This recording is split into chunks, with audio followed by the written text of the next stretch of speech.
Les saluda Félix Anaya. Quiero expresarle mi más sincero agradecimiento a todas las personas que se han dado un tiempo para ver la presentación de mi trabajo titulado Huellas del Perú en el PEA Virú. Soy un ciclista con alforjas que desde hace algunas décadas me he dedicado a la investigación de los misterios que esconden los caminos ancestrales, dando como resultado esta publicación que gratamente comparto con ustedes. En las diversas civilizaciones que poblaron la América precolombina, territorio que otros prefieren denominar Abya Yala, es recurrente observar la representación del Dios creador, deidad que coincidentemente ha sido caracterizado como el Señor de los Báculos, en las manifestaciones artísticas de diversas poblaciones. Su nombre difiere dependiendo de las ubicaciones en donde se le nombra.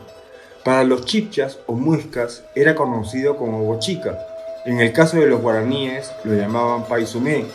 En los Andes centrales aún lo recuerdan como Apu Contiki Viracocha Payachachic. Unos pocos más al sur, Tunupa o Tarapacá, y así sucesivamente dependiendo del sector que residía cada grupo étnico por donde anduvo. Todos coinciden al referir que les había dejado como legado importantes enseñanzas, aportes tan útiles como las descomunales proezas que realizó para beneficio de todos, entre las que destaca la sorprendente creación de una extensa red de caminos por todo el continente, la cual evidentemente fue aprovechada por diversos pueblos y civilizaciones, como sucedió con los famosos incas, quienes consolidaron sobre sus huellas el extraordinario sistema vial incaico. Esta obra de ingeniería es de tal trascendencia que diversos tramos de su recorrido, conocidos como el Capac Ñan, han sido elevados a patrimonios de la humanidad, debido a su sorprendente manufactura, elaborada sobre calzadas que discurren por repúblicas sudamericanas como lo son Colombia, Ecuador, Perú, Bolivia, Chile y Argentina. Los territorios de estos países pertenecieron en gran medida al enorme Tahuantinsuyo. El Encario a su vez fue dividido por sus líderes en 4 provincias o sectores, denominados por ellos como suyos,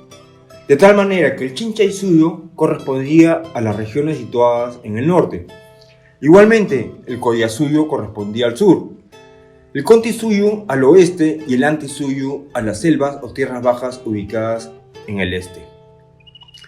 Sin embargo, los incas no eran los únicos que disponían de un intrincado sistema vial heredado de sus ancestros. Habían otros grupos étnicos, como es el caso de los guaraníes, que también tenían el suyo, el cual es conocido como el PEA Virú, entre otros nombres, con el cual acostumbran a denominar a esta red de caminos, que indistintamente lo integran tanto rutas terrestres como fluviales. Curiosamente, el recorrido que siguen sus senderos se sobreponen sin lugar a dudas con las vías que son consideradas pertenecientes al Capac Ñan, más precisamente al sector perteneciente a la Amazonía, a la cual se le suele denominar con el nombre de Antisuyo por los incas. El agreste ecosistema por donde discurrían estos senderos fue testigo de innumerables migraciones que protagonizaron estos pueblos, muchas de ellas en dirección a las montañas andinas. Eran peregrinaciones efectuadas por fieles creyentes, motivadas por la promesa que le dejó su dios Paisumé, la cual indicaba que en algún lugar del recorrido o por el solo hecho de recorrerlo encontrarían el Ibi Mara Ae, o tierra sin mal, donde encontrarían la paz y felicidad absoluta. Para llegar a aquella tierra prometida, ellos seguían ciertos hitos, posicionados estratégicamente con la intención de servirles de guía para conducirlos por el camino adecuado. Sabían que a cada tanto encontrarían una señal, que consistía usualmente en la impronta de una huella hundida sobre ciertas rocas elegidas para dicho objetivo. Estas huellas, que aseguran fueron plasmadas por aquel dios peregrino, dan la impresión que al hacerlas se hubiese efectuado mediante un desconocido artilugio, permitiendo transformar la dura piedra en blando barro. Sería un procedimiento similar al empleado sobre determinados vestigios arqueológicos, tales como Machu Picchu o Sacsayhuamán. No es de extrañar la sorpresa que ocasionó entre los religiosos católicos cuando repentinamente se toparon con aquellas improntas, hecho que ocurrió al poco tiempo de haber desembarcado en las costas atlánticas de Sudamérica, tal como consta en diversos textos dejados por los cronistas. Sus conjeturas lo llevaron a la conclusión que se databa de las huellas dejadas por el mismísimo apóstol Tomás, al igual que ocurrió con las que fueron identificadas en la India, así como en otros lugares del mundo. Inevitablemente, estos bien documentados registros pétreos fueron en su gran mayoría convertidos en polvo, con el único fin de ser colocados en el interior de relicarios para ser enviados a los altos mandos del clero en el Vaticano, o utilizadas por los creyentes católicos como talismanes de buena suerte.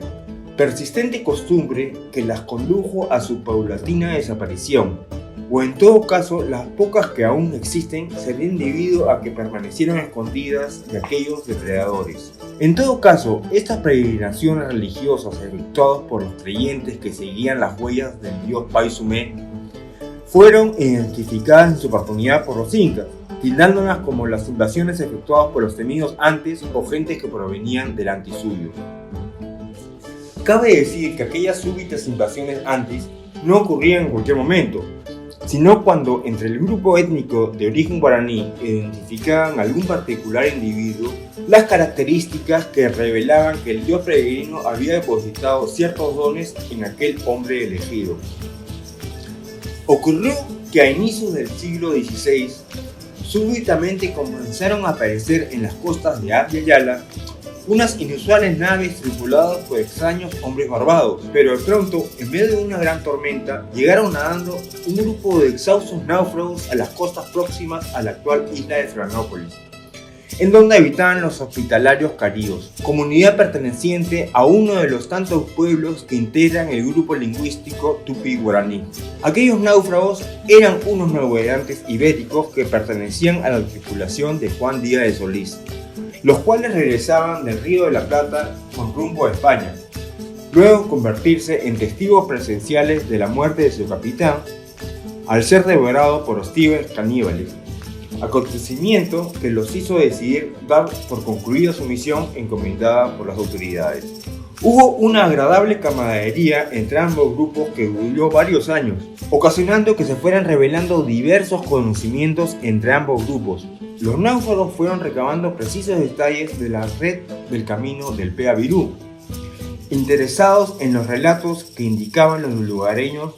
que al otro lado del extremo del misterioso sendero existía un poderoso y rico territorio gobernado por el que era designado por ellos como el Rey Blanco. Por alguna razón,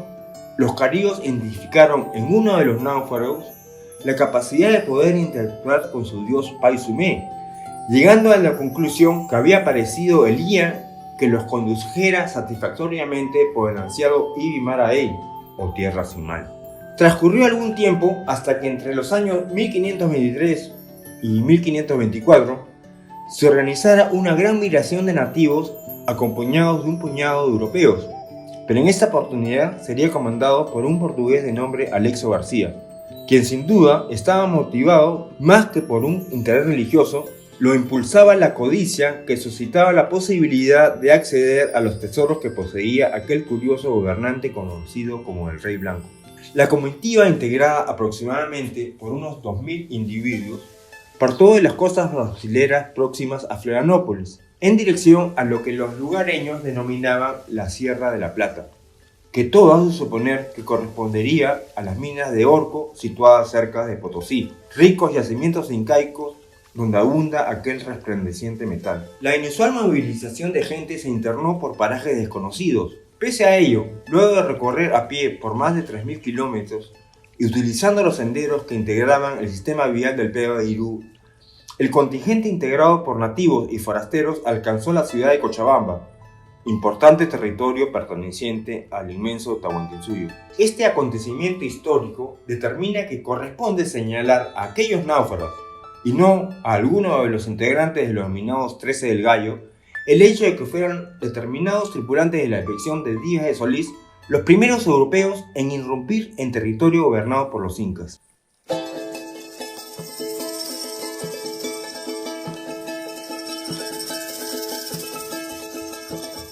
Alexo García y sus hombres pudieron arrebatar una gran cantidad de piezas de oro y plata que tenían en posesión los habitantes de Cochabamba, hecho que llegó a la brevedad posible a oídos del Inca. Gracias a sus veloces mensajeros denominados los chasques, ordenó Huayna Cápac apoyar con un nutrido destacamento de su ejército,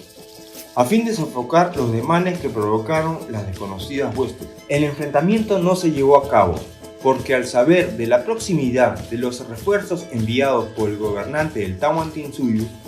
todos sus hombres que integraban aquella expedición emprendieron la huida por el río Pilcomayo, llegando hasta un lugar en el actual Paraguay. Es en ese momento que el grupo se divide. Una numerosa fracción dirigida por el líder portugués se decide instalar un fuerte opuesto a avanzada, mientras que el otro contingente toma rumbo hacia la costa, llevando consigo una porción del botín, así como las cartas redactadas por Alejo detallando las características de la expedición. El propósito de esta decisión sería la de poner en conocimiento a alguna de las dos coronas ibéricas con el fin de poder lograr le otorguen el financiamiento necesario que permita conquistar el magnífico Tahuantinsuyo. Pero esta vez la suerte no le fue favorable. Los nativos del lugar asesinaron a la gran mayoría de los expedición, entre ellos a su líder portugués. Como era de esperarse, la noticia del descubrimiento de Alexo García se difundieron rápidamente entre los reinos de España y Portugal. Lo siguieron muchos otros buscadores de tesoro, que auspiciados por ambas coronas intentaron acceder a la Sierra de la Plata, buscando los rastros que le permitan ubicar los senderos del Peavirú. Cuando Juan Díaz de Solís fuera canibalizado en las orillas del río de la Plata, no estaba solo. Lo acompañaban un puñado de sus hombres que se aproximaron a las costas en un pequeño bote de remos. Entre ellos estaba el joven Grumet Francisco del Puerto, convirtiéndose en el único sobreviviente del macabro acontecimiento, teniéndose que permanecer en el lugar y quedarse a vivir entre los antropófagos. Por otro lado, el navegante Diego García de Moguer tenía pleno conocimiento de la ubicación de Francisco del Puerto, en la medida que se encontraba al mando de una de las embarcaciones que integraban aquella expedición que descubriera el Mar Dulce, posteriormente bautizado como el Río de la Plata. Dicho hombre de mar mostró desde un inicio especial interés por el conocimiento de las vías terrestres y fluviales que lo conduzcan a la Sierra de la Plata, como lo evidencia las reiteradas visitas que hiciese tanto a los náufragos de Solís como al joven Grumet, este último situado un poco más al sur, con el objetivo de recabar toda la información posible de los detalles que les permita acceder al territorio del Tahuantinsuyo. García Moguer era un hábil marinero que había prestado servicio a ambas coronas ibéricas, proponiéndole inicialmente a los gobernantes portugueses el financiamiento necesario para consolidar una expedición que le permita acceder a los tesoros del mencionado Rey Blanco. Pese a mostrar los objetos elaborados en metal precioso que había adquirido previamente y a mostrar su amplio conocimiento del sistema vial sudamericano, nunca consiguió el apoyo requerido. Por el contrario, sucedió que al poco tiempo de estos hechos, la Casa de Contrataciones de La Coruña anunciaba el financiamiento otorgado a aquel navegante para que dirija una expedición con el claro objetivo de recorrer las vías fluviales que integran el Peavirú, obviamente con la intención de acceder a la Sierra de la Plata. Luego de cruzar el Atlántico e ingresar por las vías fluviales de Sudamérica, García Moguer nunca se imaginó que se encontraría en las inmediaciones del río Paraguay con las embarcaciones comandadas por Sebastián Gaboto, piloto mayor de España, que pese a tener la gran misión de dirigirse a las Molucas, decide ignorar aquellas órdenes y virar el rumbo previamente trazado, tomando la dirección que lo conduzca al lugar donde Alexo García consiguió amasar un considerable tesoro. Ninguno de estos navegantes consiguió el éxito deseado, teniendo que regresar a España obligados por las penurias y dificultades que continuamente se suscitaron. Lo mismo ocurrió con diversos personajes que dirigieron bajo sendas banderas ibéricas sus propias expediciones.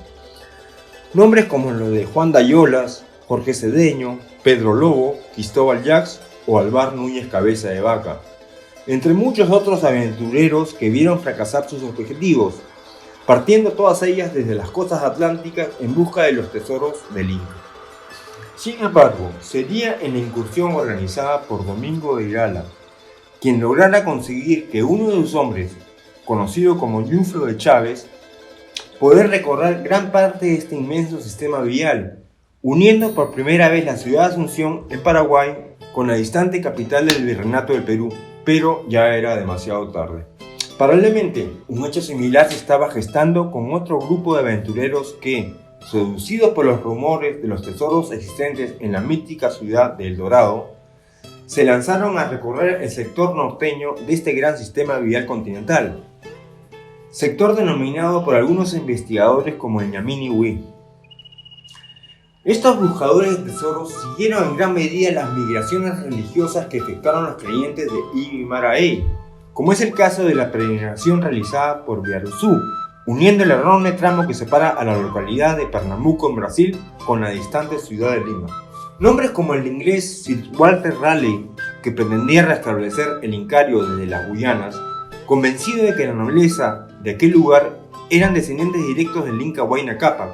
o el excéntrico Lope Aguirre, que teniendo como guía al tal Biaruzú, decide rebelarse contra la corona española para establecer un territorio independiente en la espesura de la selva. Tampoco se pudo obviar la predicción realizada por Francisco de Orellana, quien navegara el río más caudaloso del mundo, hoy conocido como el Amazonas, en virtud al conflictivo encuentro que tuvo con aquellas hermosas, aunque peligrosas guerreras de piel blanca, que sin duda pusieron en serios aprietos a toda circulación, motivo por el cual se debió a la actual denominación que ostenta tanto el famoso río como toda la selva circundante. En todo caso, el éxito alcanzado por Francisco Pizarro al doblegar a la nobleza del Tahuantinsuyo no hubiese sido posible sin el auspicio recibido del gobernador de Castilla de Oro, hábil militar conocido como Pedrarias Dávila, evidentemente obsesionado por los rumores de un mítico territorio repleto de tesoros, denominado por alguna razón con el nombre del Virú. No existe consenso al pretender establecer el origen de aquel vocablo que a la postre dio origen al nombre del Perú,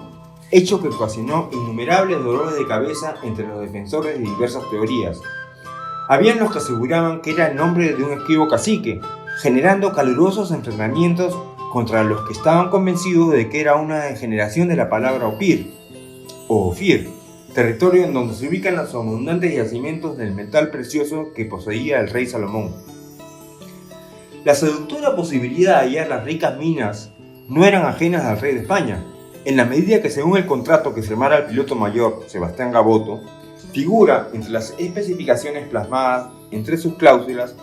el deseo real de encontrar las míticas tierras de Opir o Ofir, así como de mantener informado a Pedrarias Dávila de todos los detalles que acontecieran en el transcurso de su emprendimiento. Esta corriente de pensamiento, defendida por diversos religiosos e investigadores apodados como los hebraístas, generaron una gran cantidad de regulaciones que impidieron múltiples abusos que se venían cometiendo por los codiciosos buscadores de tesoros contra los pueblos conquistados en el Nuevo Mundo. Tanto así que España promulgó diversas ordenanzas que favorecían a los pueblos conquistados, todo bajo el argumento de la existencia de un alma entre los nativos americanos, al considerar que la sangre que corría por sus venas provenía de una de las tribus perdidas del pueblo de Israel. Estas conjeturas, sumadas a otras desconcertantes evidencias que han ido apareciendo a lo largo de la historia, revelan que este sistema vial de caminos continentales, denominados según el sector como Ñamini-Wi, Cápac-Ñan o Pea-Virú, no sería más que una fracción de una red de recorridos que unían todo el planeta, revelaciones que llevan a sugerir que este sería un mundo globalizado mucho antes de lo que la historia nos suele indicar. Fueron estas incógnitas las que me condujeron a intentar despejar diversos misterios que se esconden alrededor de los caminos del Pea-Virú, en la espesura del Antisuyo, motivándome a que recorra su oculto trayecto en la medida de lo posible, partiendo así desde el lago Titicaca hasta Florianópolis, con el único impulso que permitían los pedales de mi vieja bicicleta. Avancé a través del altiplano del Collasuyo, descendí a Cochabamba, Santa Cruz de la Sierra y continué hasta el sector conocido como Pantanal, donde curiosamente algunos historiadores del siglo XVI, como es el caso de Ulrich Schmide, coinciden en afirmar de la existencia de aquellas bellas mujeres de tez pálida, apodadas como las Amazonas. Tal como se puede apreciar en los relatos de Guamán Poma, desde que el Inca Roca elevara a la condición de esposa a la coya Cusi Chimbo Mama Ñaul, noble dama que como indica aquel cronista, era nativa del Paraguay suyo. Prácticamente el resto de sucesores al trono del Tahuantinsuyo los describe con una coloración de piel inusualmente clara, en concordancia a las descripciones que hace de Cápac Malquina, reina del Antisuyo. Todas estas referencias matizaban de misterio esta inexplorada red vial. Otra incógnita en torno a ella era la presencia de ciertas tallas que comenzaban a aparecer a lo largo del camino, determinando diversos investigadores que serían elaboradas por un tipo de escritura rúnica, de uso común entre los celtas y otros pueblos distantes. Estas manifestaciones, al igual que otros enigmáticos registros encontrados en diversas ubicaciones del continente, revelan, según conclusiones de los expertos, la presencia de avanzadas civilizaciones en Abya Yala, como lo fueron la egipcia, hebrea, fenicia, sumeria, china o vikinga, entre otras avanzadas culturas que se desarrollaron a lo largo y ancho de todo el planeta. Dejando de un lado estas desconcertantes revelaciones, continué rodando sobre mi bicicleta, dejando atrás los territorios bolivianos para irme adentrando en determinados sectores pertenecientes a las repúblicas de Brasil, Paraguay y Argentina, siempre tratando de mantener el derrotero previamente trazado, siguiendo los accidentes geográficos que son mencionados en los textos antiguos, hitos que evidencian el recorrido por donde discurre el singular Pea Virú. Luego de avistar las imponentes cataratas de Iguazú, claro indicio que me indicaba el camino correcto, tracé el rumbo que me condujera al río Itapucú, ubicado muy cerca del actual Florianópolis, precisamente el mismo lugar donde Alexo García había dado inicio a su inusual emprendimiento. A diferencia de los caminos transitados regularmente por los guaraníes, los del Capañán, donde no está exento el Antisuyo, no eran tapizados con una hierba muy tupida como suelen indicar los investigadores dedicados al Pea Virú. Por el contrario, estos últimos frecuentemente eran calzadas de piedra cuidadosamente trabajada. Sin embargo, a pocos kilómetros de aquellas costas atlánticas se encuentra un lugar conocido como Montecrista. Curiosamente, en sus alrededores se puede apreciar hermosos senderos de piedra labrada, tal como los existentes en el sistema vial incaico, aunque a miles de kilómetros del Tahuantinsuyo.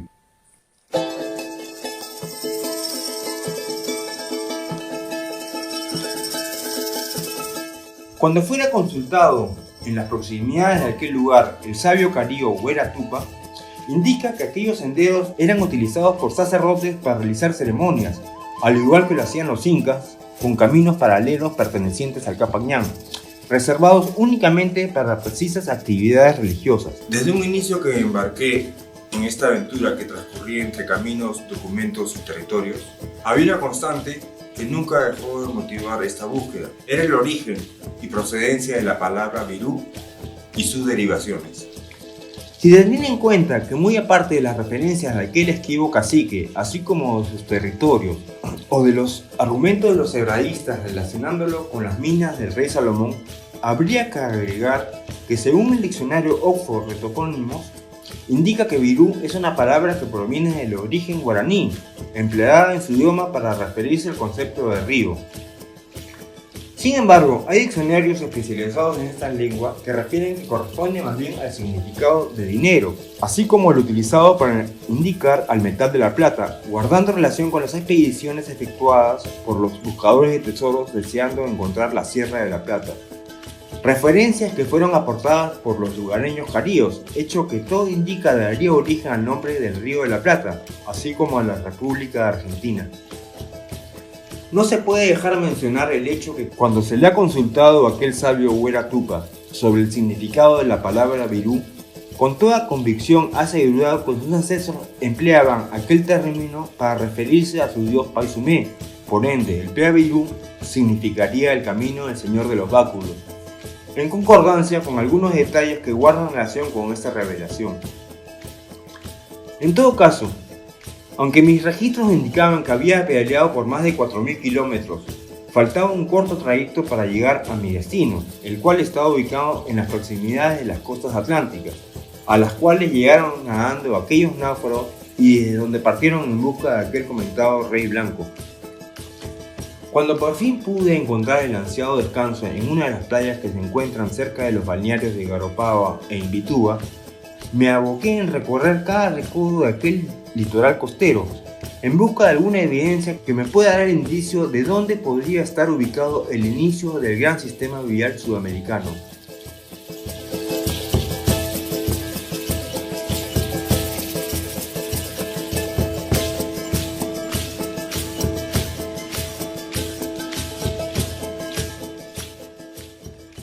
Es así que súbitamente ante mis ojos pude apreciar la silueta de una huella humana hundida en la húmeda roca. Esta estaba ubicada al pie de una rompiente. Fue recién en ese momento que comprendí que dicha revelación era sin lugar a dudas el mensaje proveniente del Señor de los Báculos, indicándome que era el momento de regresar a casa porque mi peregrinación al Ibil Maraí había concluido.